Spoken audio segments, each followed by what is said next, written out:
Class 9th का सवाल है। क्लास 9th का जो आप लोग का मेन 6.1 से शुरू होता है, इससे पहले वाला भी हम करेंगे। ठीक है, पहले हम मेन क्वेश्चन मेन एक्सरसाइज ले लेते हैं, ज्योमेट्री वाला। तो मेन एक्सरसाइज में क्लास 9th का 6.1 से आपका शुरुआत होती है ज्योमेट्री का। तो ज्योमेट्री हम पहले ले लेते हैं, वो सब तो इजी है, तो उसको ऑटोमेटिक उसको कर ही लेंगे। तो सवाल आपको दिया गया है, ये फिगर दिया गया। तो पहला सवाल है, ए बी और सी डी दो रेखा परस्पर ओ पर काटती है और ओ से होते एक ओ ई किरण निकला।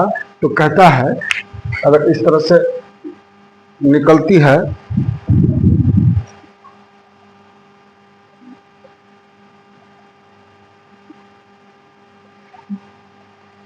तो कहता है ए ओ सी यानी ये कोण और बी ओ ई यानी ये कोण दोनों मिला के कितना है, ए ओ सी और बी ओ ई 70 डिग्री, दोनों मिला के 70 डिग्री है। बी ओ डी 40 डिग्री है। बी ओ डी ये कोण जो है 40 डिग्री है। ये कितना है, 40 डिग्री है। तो कहता है बी ओ ई ये कोण निकालने के लिए बोलता है, ये कोण कितना होगा। और सी ओ ई का प्रतिवर्ती कोण निकालने के लिए बोलता है, सी ओ ई का प्रतिवर्ती कोण। तो चलते हैं, तो बनाते हैं। तो यहां लिख देंगे हल। तो हल में क्या होता है, क्योंकि इसको अगर हम ऐसे ढक देते हैं तो B O D is equal to A O C, या लिखना चूंकि ए सी और सी डी, चूंकि ए सी तथा सी डी परस्पर ओ बिंदु पर प्रतिच्छेद करती है। क्या करती है, प्रतिच्छेद यानी काटती है।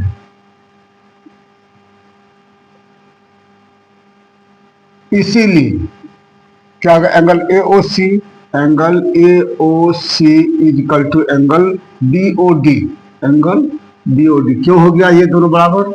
यहां लिखना है इसका कारण, क्योंकि ये दोनों शीर्षाभिमुख कोणों का युग्म है। शीर्षाभिमुख कोणों का युग्म है।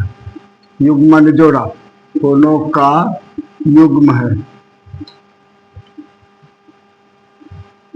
ठीक है, अब ये शीर्षाभिमुख क्या होता है, शीर्षाभिमुख कोण ये होता है अगर कोई दो किरण ऐसे करके कोई दो लाइन आपस में काटती है, तो शीर्ष का मतलब हुआ ये कोण का शीर्ष ये हुआ, इस कोण का शीर्ष ये हुआ। दोनों का अभिमुख मान एक दूसरे का आमने सामने का कोण बराबर होता है, ये दोनों आमने सामने का कोण बराबर होगा।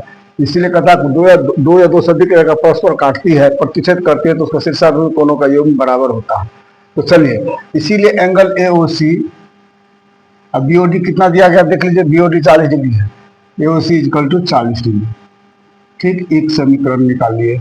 अब चलिए, चूंकि angle A O C plus angle B O E plus angle C O E is equal to 180 degree. क्योंकि एक ही आधार पर कोई किरण दो या दो से अधिक कितने होते, सब मिला के 180 डिग्री ही होता है। तो ये तीनों मिला के 180 डिग्री ही होगा, इसीलिए हम इसको लिखे तीनों का 180 डिग्री होता है। अब ए ओ सी और बी ओ ई का मतलब कितना दिया हुआ, ए ओ सी और बी ओ डी, ए ओ सी और बी ओ ई 70 डिग्री है, तो दोनों की जगह भी 70 डिग्री लिखेंगे। अब plus angle C O E is equal to 180 degree हो गया। अब चलिए, ये दोनों का मान 180 डिग्री हो गया। अब angle C O E is equal to 180, अब माइनस इधर से आया तो माइनस 70 हो गया। ठीक है, इसीलिए angle C O E is equal to 110 degree. ठीक है, अब सी ओ ई बराबर 110 डिग्री हो गया, ये दूसरा समीकरण हो गया। अब देखिए, ये आपको 110 आ गया, ये 40, ये कितना दोनों मिला के कितना है, ये 40 था, ये भी 40 आ गया। तो ये कोण बदले 180 में 150 घटे 30 होगा, तो उसको नियम से बनाना है। पुनः क्या करेंगे, angle A O C plus angle B O E, जो यहां लिखे वही लिखते हैं, और plus angle C O E is equal to 180 degree. ठीक, ए ओ सी अभी हमको कितना निकला, ए ओ सी 110 डिग्री, और प्लस बी ओ ई निकालना है, और प्लस सी ओ ई COE अभी कितना निकला, COE 110 निकला, AOC नहीं निकला, AOC 40 था, सॉरी, AOC 40 डिग्री और COE 110 degree equal to 180 degree. तो चलिए 40 और 110 150 और प्लस एंगल BOE, BOE यही रह गया इक्वल टू 180 डिग्री। इसीलिए एंगल BOE इक्वल टू कितना हो गया, 180 और माइनस 150। इसीलिए angle BOE equal to 30 degree हो गया। ये पहला आंसर हुआ, पहला नंबर का। ये कितना नंबर का हुआ, पहला नंबर का आंसर ये हुआ। ठीक है। अब प्रतिवर्ती का मतलब क्या होता है, जिस कोण को निकलना होता है उसी कोण को 360 डिग्री से घटा देते हैं, तो उस कोण का वो प्रतिवर्ती कोण होता है। प्रतिवर्ती कोण अक्सर आप लोग देखते होंगे ऐसे करके होता है। ये प्रतिवर्ती कोण हुआ। ये कौन सा कोण हुआ, प्रतिवर्ती कोण हुआ। अब मान चलिए, अगर ये मान के चलिए 120 डिग्री है, तो 120 डिग्री का प्रतिवर्ती कोण क्या हो जाएगा, 360 और माइनस 120 निकाल दिए तो क्या हो गया, 0 4 2 240 डिग्री होगा। इसका मतलब 240, यही प्रतिवर्ती कोण, इस कोण का प्रतिवर्ती कोण 240 डिग्री होगा। इसी प्रकार कहता है, दूसरा नंबर का सवाल है, दूसरा नंबर का सवाल में क्या कहता है, एंगल COE। दूसरा नंबर का सवाल कहता है एंगल COE का प्रतिवर्ती,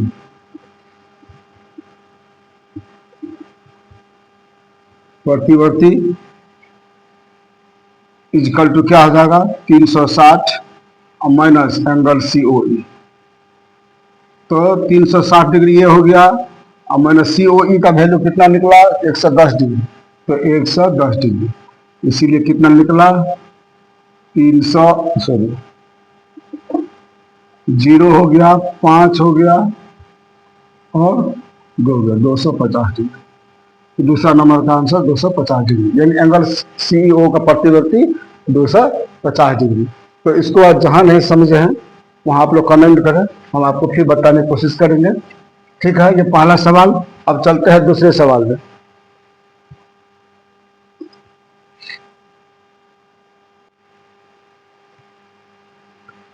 चलिए सवाल नंबर 2 में चलते हैं। दिया गया है कि XY और MN परस्पर फिर O पर काटती है। ठीक है, और OP लंब डाला है O बिंदु पर, OP लंब XY पर। ठीक है, और इस बीच में A और B कोण जो दिया है, A अनुपात B, A अनुपात B इस प्रकार है कि 2:3 है। तो कहता है कोण C निकालने के लिए बोल रहा है। ठीक है, तो चलिए इसको हल करते हैं। यहाँ हल लिख दीजिए, अगर सवाल बनाना होता है तो हल कर दीजिए, प्रमाण का तो प्रूफ देना है, प्रमाण।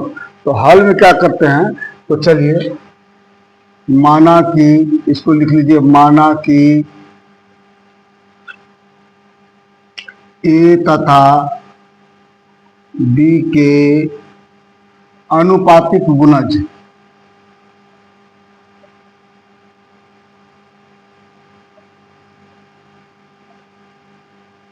अनुपातिक गुणज X है। ठीक है, तो इसीलिए क्या होगा, एंगल XOM, इसीलिए क्या होगा, angle XOM plus angle MOP, angle MOP plus angle POY, angle POY equal to 180 degree होगा। ठीक है, ये तीनों कोणों का योग 180 डिग्री होगा। ठीक ना। तो चलिए XOM जो है B है, B का अनुपात कितना है, देखिए अगर माने हम X मानेंगे, अनुपातिक गुणज है, तो A के जगह में 2 है और B के जगह में 3 है। ठीक है, तो पहले क्या लेंगे, B। तो B का अनुपातिक गुणज B बराबर, हम यहाँ अगर इस तरह से लिख दें, B बराबर अनुपातिक गुणज X लिया है, तो B के बराबर कितना होगा, B के बराबर 3x हो जाएगा। B बराबर 3x और A बराबर कितना हो जाएगा, 2x हो जाएगा। ठीक है, तो चलिए XOM बराबर क्या होता है, A, XOM बराबर B हो गया, प्लस X क्या था, MOP बराबर A हो गया, प्लस POY ऑलरेडी 90 डिग्री दिया है, तो 90 डिग्री इक्वल टू 180 डिग्री।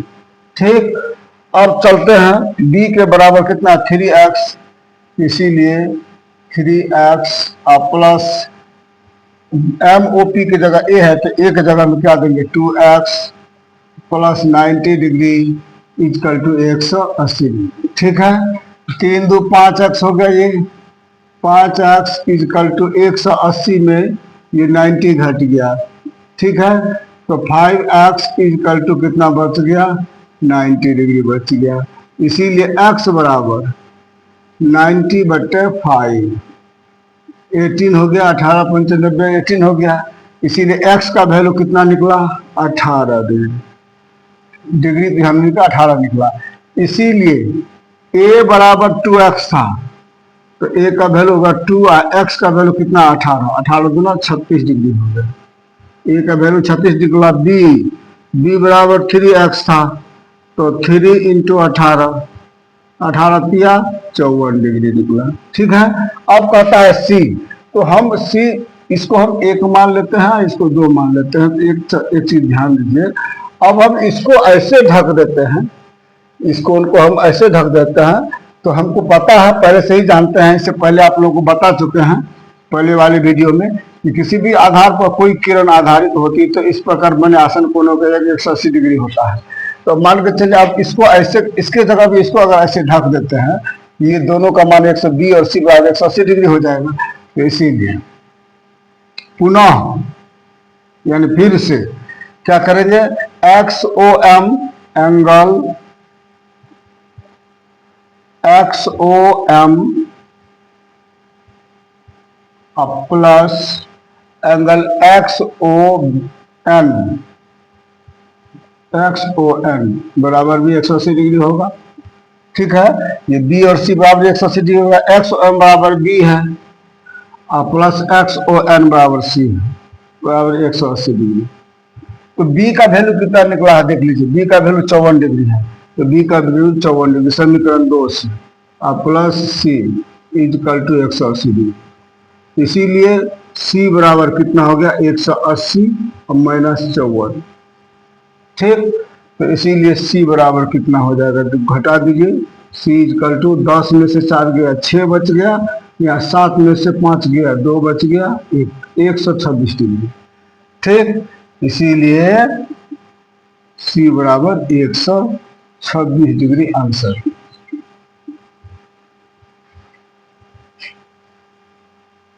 थोड़ा ध्यान से देखिए, अच्छी तरह से देखिए, एक बार नहीं 2 बार देखिए, फिर भी अगर समझ में ना आए तो कमेंट जरूर कीजिए, प्रयास करेंगे आपको समझाने के लिए। ये शुरुआत है 9 का ज्योमेट्री का, क्योंकि ज्योमेट्री में बहुत ज़्यादा फंसता है 9 क्लास में। ऐसे तो शुरुआत से शुरुआत करने वाले थे, लेकिन उसको भी टाइम मिलेगा, उसको भी हम कंप्लीट कर देंगे। लेकिन हम चाहते हैं कि पहले आप लोग जो थोड़ा है भारी है उसको पहले आप लोग निकाल लीजिए।